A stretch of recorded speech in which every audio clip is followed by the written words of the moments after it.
So today we're going to focus on soul liberation, and after our little breakfast break, we will focus on what that is all about.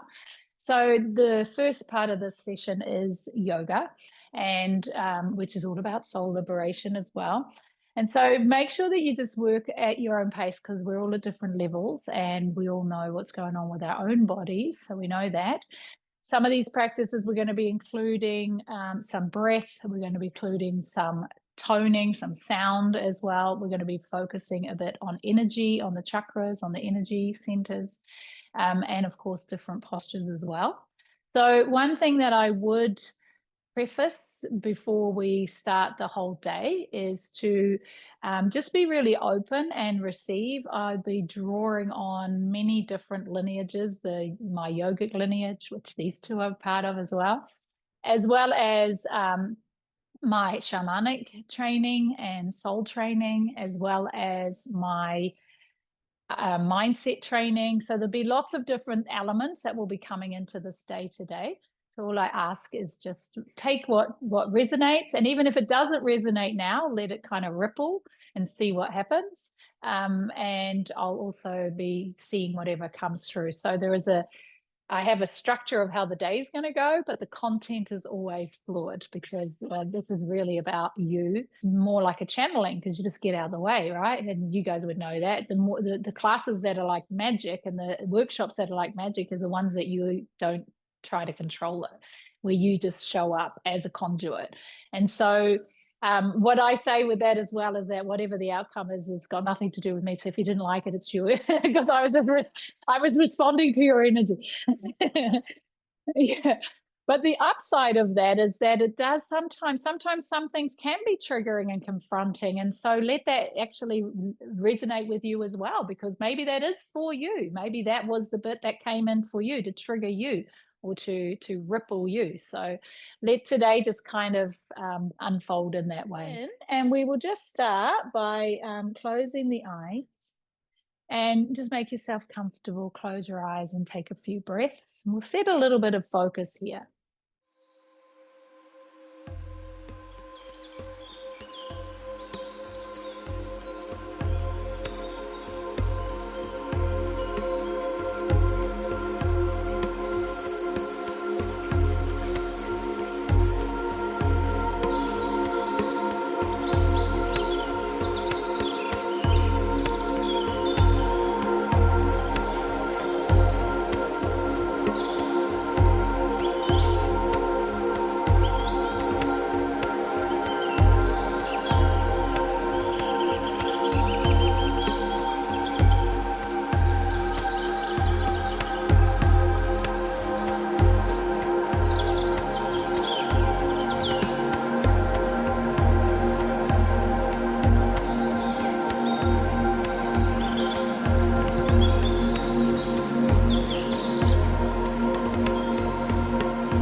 Very good.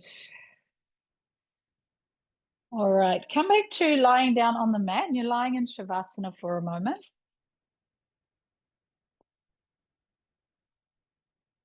Lying with the palms turned up. Just allow yourself to integrate the sequences we've just been working with.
There's a few things that I say all the time at the moment is hold it lightly and put it on the table. Those are my two things that I keep saying, in the sense that anything that's coming in your world right now, doesn't matter where it's coming from, hold it lightly.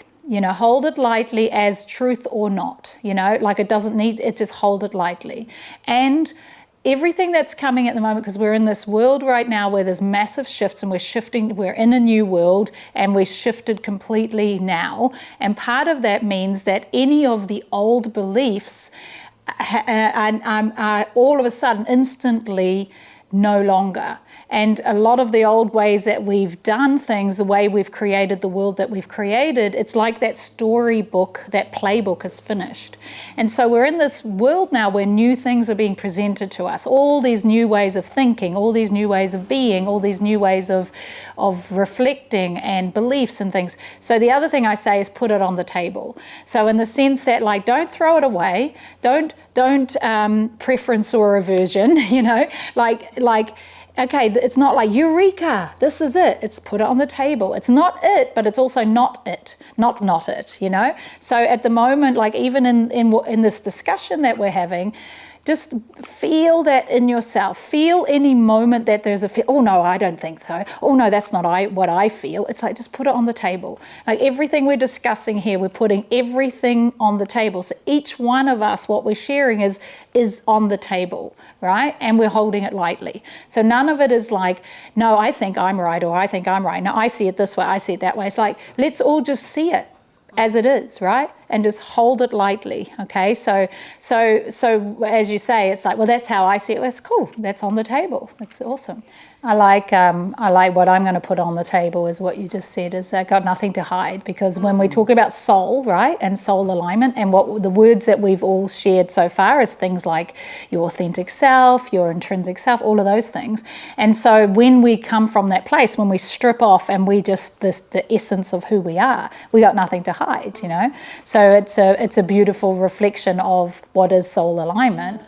Well, again, if we're in soul alignment from the perspective of what we said, it's I've got nothing to hide, and I'm just the true essence of soul myself, and we allow somebody else to be that as well, then we can't be in judgment, can we? Because the other person is also just presenting themselves as the essence of who they are. And sometimes when we're truly seeing through the eyes of soul, we can see their soul, and we can see that they're not showing up as their soul. So we can see that they are masked, or that they're conditioned, or that their personality construct is preventing them from truly showing up as their authentic self. But when you're looking through the eyes of soul, you can still see their soul. And so then you don't judge their behavior, because you understand that's not who they are, that's how they're behaving. And so that's the other aspect of coming from living soul aligned, because then it does mean that you're in less judgment as well, which means there's also less friction for us, because being in judgment creates friction in us as well. In yoga, there's a term called raga and dvesha, which is liking and disliking, and it's the source of all suffering. Because when we have liking, Like we might, like if we're not thinking in this context, we might think liking is a good thing, right? But liking is grasping. It's a yearning, it's a wanting, it's attachment, it's grasping. I want it, I like that, I like this, I like that. And it's an attachment. Yeah, and there's an attachment to, and then the suffering is if I don't have what I like, then I'm suffering, right? Because if I don't have what I like, then I'm suffering, or I'm also always chasing what I like, or there is a level of insecurity, because if I'm not surrounded by what I like, then I'm suffering. And the aversion part as well is like, I don't want that. I don't want to see that. I'm rejecting these things, and the rejection is also suffering, right? Because we're running away from things and we're avoiding things, and we don't want to be. A big response to something. That is a response, but that's also within ourselves. We have, I like the way I just showed up in that thing. Oh, I like the way that I like myself when I'm being nice to people, and I like myself when I'm not tired. And I'm like, but there's also aversion. I don't. Oh my God, I did that again. I said that again. I should have said this. And there's this aversion. So there is this obvious liking and disliking in the outer, with the preference and aversion, but there is also this deeper preference and aversion to ourselves, and that is again where we come into soul alignment. We can sit in that middle point of it just is, and this is again where the term hold it lightly can come in, because it's like I'm not rejecting myself, or I'm not rejecting, but I'm also not attaching to another way, so it's this place of like, I shouldn't have said that. It's like, okay, hold it lightly. Really harder on myself. Yeah, it is harder. Of course it's harder. And shame because the personality construct, and what you said before too, Jodie, is we're living here in this realm, in this 3D realm, in this world, and there are certain concepts and rules and manifestations that we live by, right? While we're still here embodied in this realm, even though we're shifting the way that experience is, we're still here and we're still living the residue of what we've built so far. But there's even another layer where we just have this presence, this acceptance, even of ourselves, even with the personality construct, like it's about when we say we're accepting of everybody and all of their flaws and beauty and all of that, and the liberation part is myself. And soul liberation is that concept of my essence, my soul, my truth, the soul that is here is having a personality experience, and the personality experience is Wendy. And Wendy is who I need to be in acceptance with. And that's the relationship of full acceptance. And the liberation of soul is learning to be completely allowing Wendy to express. So, ego is a little bit, so egotistic, but I also look at the word ego as personality construct, because the personality construct is the avatar I need in this realm. So Wendy, the personality construct of Wendy only exists here, only exists in this realm.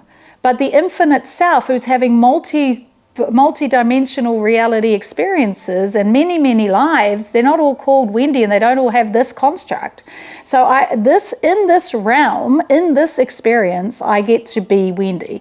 And with all of the dramas and programming and all the lessons and all the things that I get to do in this lifetime, the game called Wendy is this lifetime only. If you think of a belief, right? A belief is like, it can be conscious or unconscious, we choose it, and it's a lighter attachment, because sometimes we can have a simple perspective shift and we've changed our belief.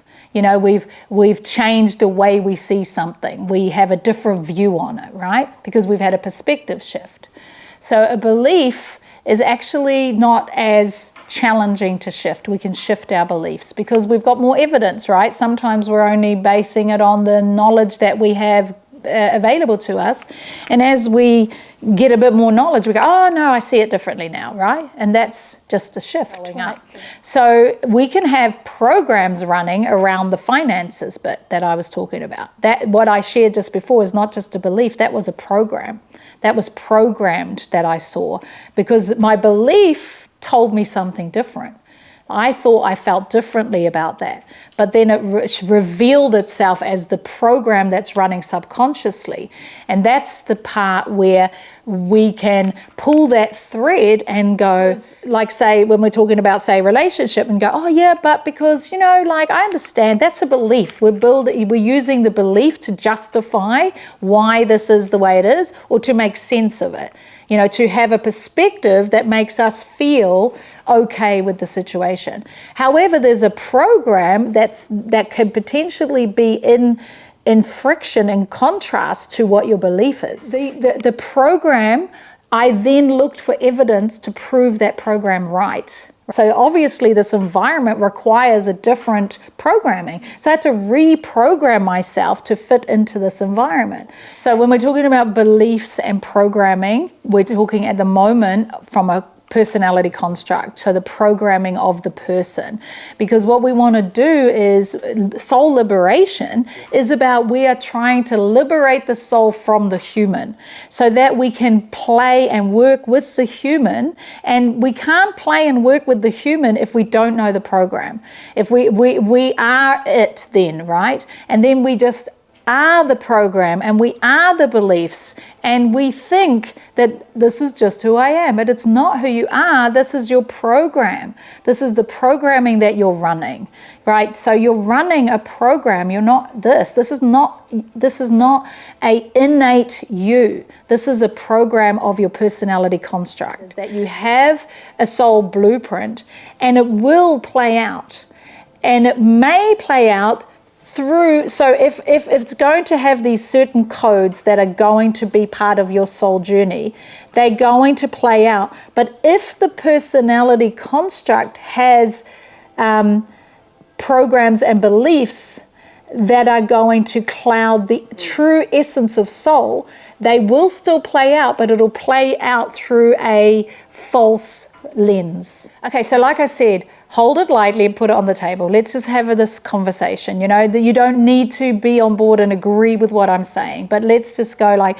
what if this was it, right? What if this was it? Let's just see. What if this was this? I'm the same, because I've explored this more and more and more, and I've come at it from many angles. I was full on born again Christian. I studied the Bible really deeply. I followed that. I went deep in the yogic teachings, and the Samkhya philosophy really got me. I went deep into the spiritual teachings of yoga. I've done a lot of other work. I'm doing a lot of work in the shamanic realm. And so it's coming from a perspective of, I'm not saying that the yogic teachings are the truth, but there is truth in it for me. And I'm not saying that the Bible is the truth, but there is truth in it for me. And I'm not saying that my shamanic teachings and learnings is the truth, but there is truth, and they all overlay. And so this is how I perceive it, okay, energetically. We talk about past lives, right? So people might say past life and reincarnation, and then there might be an experience like I shared with you just before. In one of the shamanic journeys, I had a huge, it happened in 2 seconds. I had this download of what I would have called a past life. And it was so clear. I knew her. I knew what was going on. I knew why I had to see that life. I knew how that life played out in this life, because it was mirroring it, a lot of the things, that sort of thing. And I knew that in that reality, she had not managed to break through that journey, right? And part of that is why it played out in this journey the way it is, right? Or the way it has. So, but time is not linear. And when we know energy, and when we understand the quantum field, and when we understand the beyond this realm of existence, that time is not linear. So we have sometimes with the past life concept of going, I'm having a life, and then I die, and then I have another life, and then I die. But it's not linear, right? So when we look at the multiverse, we put it up that way, right? And so we're like, these simultaneous lives all happening at once, right? Because it is all happening at once in other realms and layers of frequency, right? So, of like these realities. So it's like deja vu. Like you know? Not so much, no. Deja vu, well, it could be, who knows, you know? And I mean, obviously, you know, I'm no expert, but it's like, it could be. Deja vu could be part of that. It could also be, I feel like deja vu is more about, like, because everything is not real, right? And time shifts all the time. And sometimes, like you can get, like I used to think deja vu was, oh, I've dreamt this, you know, like I've had this dream. And sometimes I think it is because I actually know when I dreamt it. Like I'm going, I dreamt this last week, and then I can see it all playing out, right? But other times I feel like we're walking into a force field and we already experience it before we experience it. So the frequency of it, we already know. And as we go into it, like, I felt that like 2 seconds ago because I already felt it before I experienced it. It's like what we want to experience or soul liberation is let your human avatar be more permeable.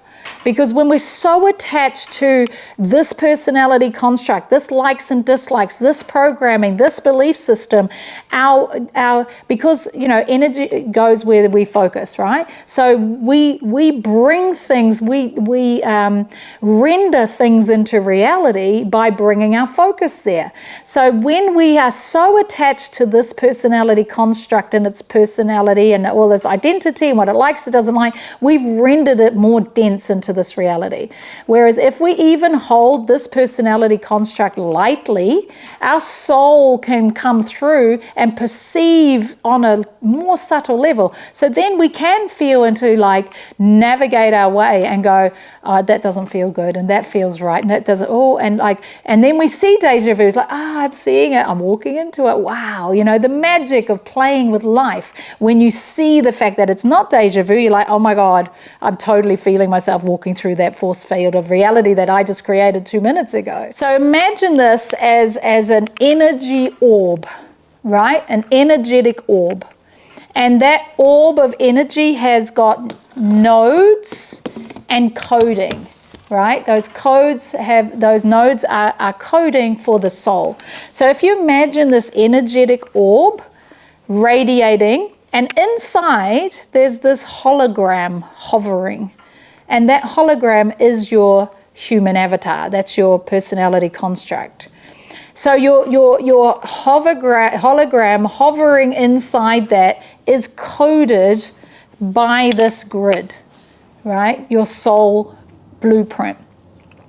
And as you came into this incarnation, you had a soul agreement. You had a soul blueprint.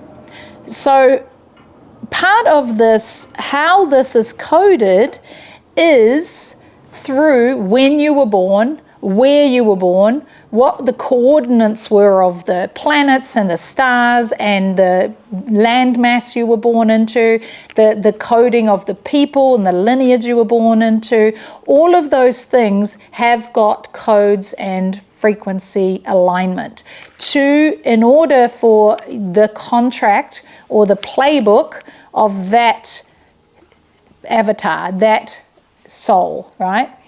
So when we talk about, say, Soul Master Keys has, like, there's 5 main master keys that we work with, and they have different, like, alignment with what you as a soul are here to experience.